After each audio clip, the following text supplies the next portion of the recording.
Love your oils and your pets? Dr. Janet Roark and I share the do's and don'ts of safe oil use at home so your furry friends stay happy and healthy.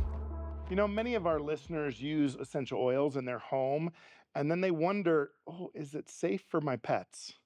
But today I have with me Dr. Janet Roark, also known as the Essential Oil Vet.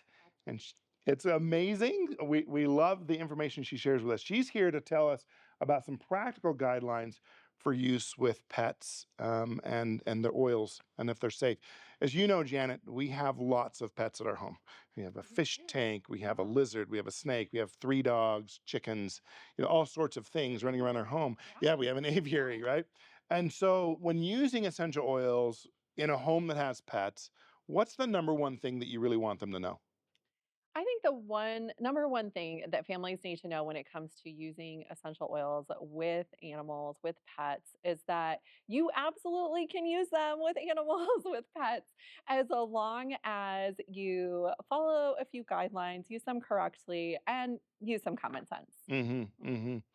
Are there some things that are particular about pets' physiology versus human physiology that make a little bit of a difference in how we would use them? Yeah, so if you think about the majority of animals that we see in people's homes are dogs and cats. Right? And dogs and cats have a, a very sensitive olfactory system. If you think about it, we use dogs for, nose work. They have jobs that they use their noses to really detect things that we cannot detect, Yeah. right?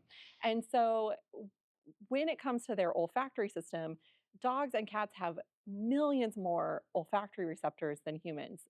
200 to 300 million olfactory receptors compared to our measly 5 to 6 million or Mm. so. Yeah, it's a big difference.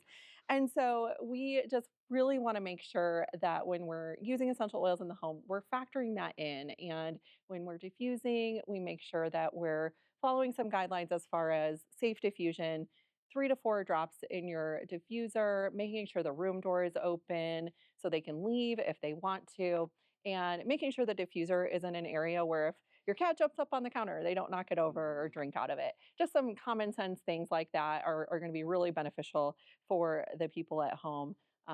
If you are introducing essential oils in your home, just go slow, start low, and if we're using anything topically, dilute it properly, and just like we would with people, observe their behavior, see how they respond, and go from there. So, You know, it's interesting. As I mentioned, we have 3 dogs in our home. We have some essential oils that one of the dogs just loves, and the other 2 leave the room when we diffuse those oils, and then we'll diffuse some others, and that one that loved the other ones will leave the room, and we'll have those other 2 dogs return. So they do have their preferences, right? they do, just like people. Yeah, Yeah. it's kind of interesting.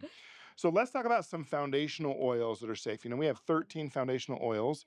What do you recommend from our foundational Oh my oils? gosh, we have so many wonderful foundational oils.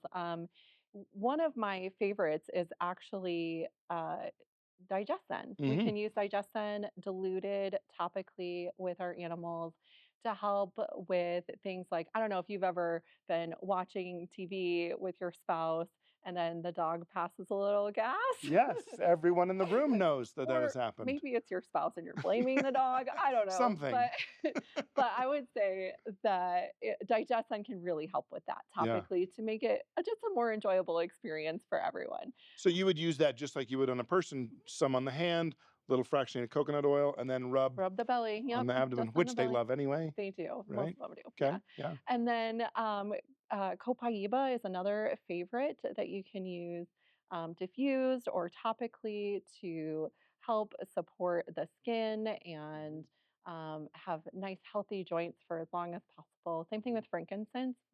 We always Hmm. say, when in doubt, get the frankincense out. The Sure. same is true with animals. Yeah. And then, of course, one of the biggest things that we deal with animals is they really help calm us down. Hmm. They're really important. There's some studies that show that having animals in the home actually really supports the health of kids and the other humans as well. Yeah. And sometimes when we come home from a hard day, our animals kind of absorb that hard day. Mm-hmm. And they don't understand why we're feeling a little down or feeling a little, um, you know, stressed. And we can actually diffuse essential oils not only to help the people in the home, but to help the animals kind of deal with that. Sometimes they're sad because we leave for the day and we don't see them for a few hours, and that can make animals really confused and not have the greatest time. And so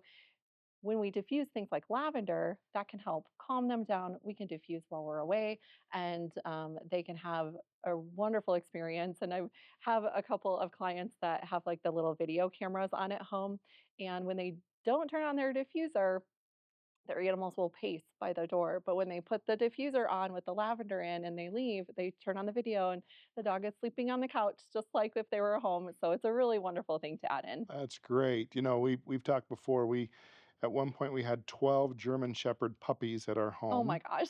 and That is chaos. lot of energy. And the only way we could get them to all relax at one time is a little lavender with some fresh and just put it on the paws. We just dip one paw under the hand, and then within minutes, like tongue is hanging out, Yeah, drooling on the everybody's floor. happy. I Yeah, love it. it was great. Love it. So are there some safety tips that we would want to know when using essential oils? Because I assume with that, you've already given us that safety tip of leave a space for them to leave if they Mhm. want Yep. to. But are there other safety tips that we would want to keep in mind when using oils with pets?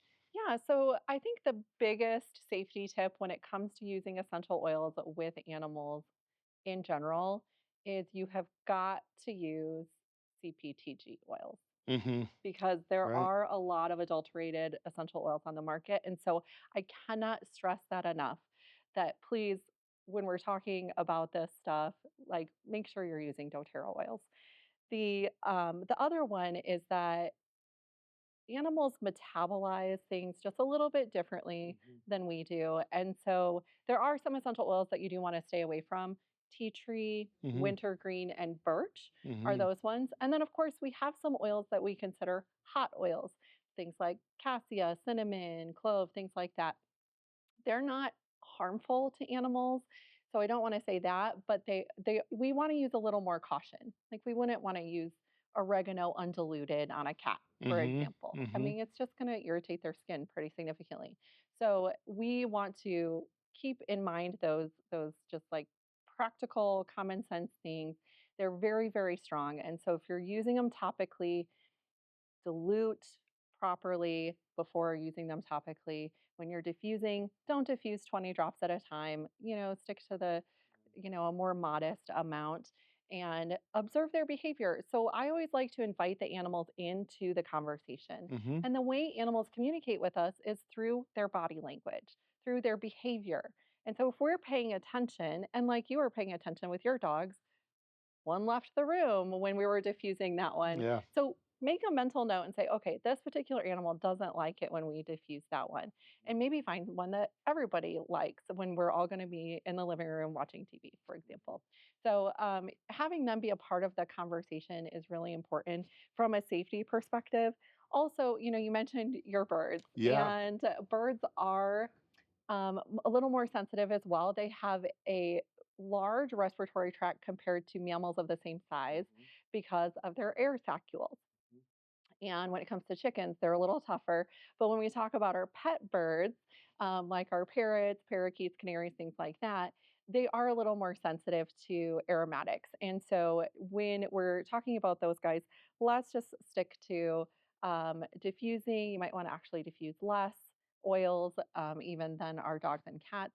But they really greatly benefit from essential oils too, and stick with they love the citrus oils. They love the calming oils. So those are great options Yeah. for birds as well. Yeah, usually the birds aren't running around in our home and can leave the room when we're Right. diffusing. And if Yeah. there's a scent that they don't like, Can't get away they from it. can't get away from it. So you really do have to watch that behavior and go, Yep. oh, it's obvious there's some stress going on with this Yep. bird. And so Yeah. If let's, their enclosure is in the room, we need yeah, to really pay attention to those guys, be careful especially. with Yeah. them. Yeah, that's great.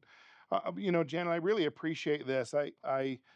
I think that there's a lot of folks out there that have been worried about using oils on their pets or in a home with pets. Yeah. And there's a lot of misinformation out there about this. Unfortunately. And we appreciate you and the other vets that are on our team to help us understand how we can use them safely, how they can benefit, the other members of our family that aren't, human members of the family, more of our furry kids there. And we appreciate that information. So I would say at the close of this, we want to make sure that we partner with our vet that's knowledgeable in essential oils for specific guidance. So people like Dr. Janet Roarke that have the training in this are amazing resources to turn to get information about how you can use those specifically within your home. So thank you for joining us. Appreciate Thanks it. for having me.